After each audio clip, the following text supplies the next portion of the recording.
के पार जाओ। अटक अर्थात नदी। तो उन्होंने अपनी फौज से कहा कि नदी के पार जाओ। अटक चढ़ी हुई थी मतलब नदी का बहाव जो है बहुत तेज था और वो काफी जैसे उसका एक नॉर्मल जो सतह होता है, जो साधारणतः उसका जो सतह होता है नदी का, वो काफी ऊपर, नदी का पानी काफी ऊपर आ चुका था और उसमें से भयंकर लहरें उठी हुई थी। तो जब लहरों को देख करके, नदी के बहाव को देख करके जब फौज ने कुछ उत्साह प्रकट न किया, तब उस वीर को जोश आया। महाराजा ने अपना घोड़ा दरिया में डाल दिया। कहा जाता है कि अटक सूख गई और सब पान निकल गए। तो जब महाराजा रणजीत सिंह ने देखा कि क्या कहते हैं फौज ने उस नदी को पार करने के लिए अपना कोई उत्साह प्रकट नहीं किया, तब उन्हें जोश आया और उन्होंने क्या किया, महाराजा ने अपना घोड़ा ही नदी में डाल दिया। और यह कहा जाता है कि घोड़े को नदी में डालने के बाद जो है अटक यानी कि जो नदी है वो बिल्कुल सूख गई और उस प्रकार जो है सभी नदी के पार निकल गए। लाखों आदमी मरने मारने को तैयार हैं। गोलियां धुआंधार बरस रही हैं।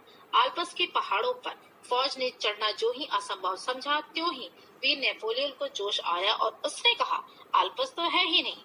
फौज को निश्चय हो गया कि आल्प्स नहीं है और सब लोग पहाड़ के पार हो गए।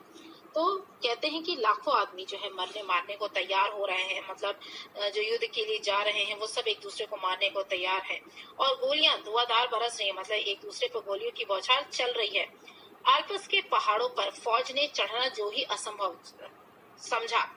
आल्प्स के पहाड़ काफी बड़े और ऊंचाई में बहुत अधिक हैं। तो जैसे ही फौज ने उस पर चढ़ना जो है असंभव समझा, उन्होंने सोचा कैसे इस पे चढ़ पाएंगे, त्यों ही वीर नेपोलियन को बड़ा जोश आया और उसने कहा कि आल्प्स तो है ही नहीं। मतलब वीर नेपोलियन ने उनके मन का जो भ्रम था उसने दूर कर दिया और उन्हें जो है वीर बनने के लिए वो प्रेरित किया कि उसमें जो आल्प्स है ही नहीं। तो अपने दिमाग में या अपने मन में ये बात सोच लो कि समस्या तो है ही नहीं। हमें समस्या को पार करने के लिए सबसे पहले समस्या को क्या करना है कि हमें उसे समस्या समझना ही नहीं है। अगर हम समस्या समझेंगे तो हम उसे जो है क्या है पार करने के लिए डरेंगे। तो इसलिए कहते हैं कि आल्प्स तो है ही नहीं।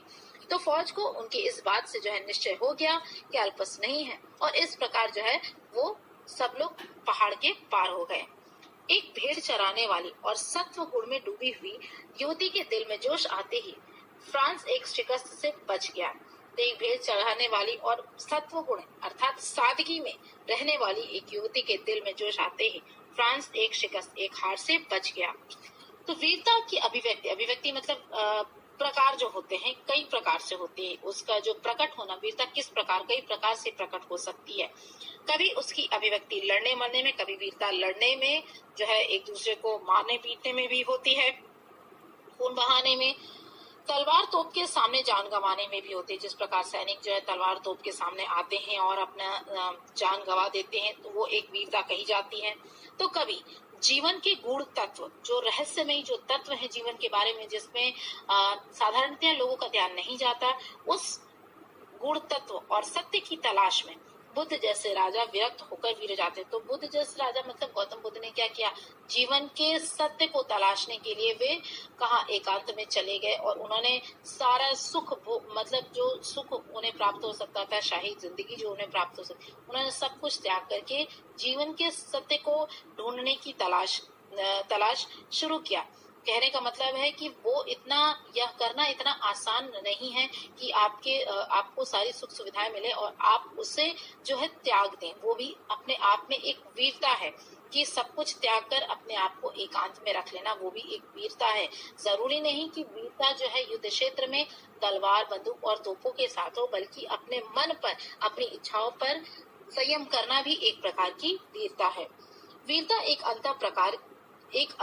प्रकार की अंतः प्रेरणा है, यानी कि अंदर से आने वाली एक प्रेरणा है।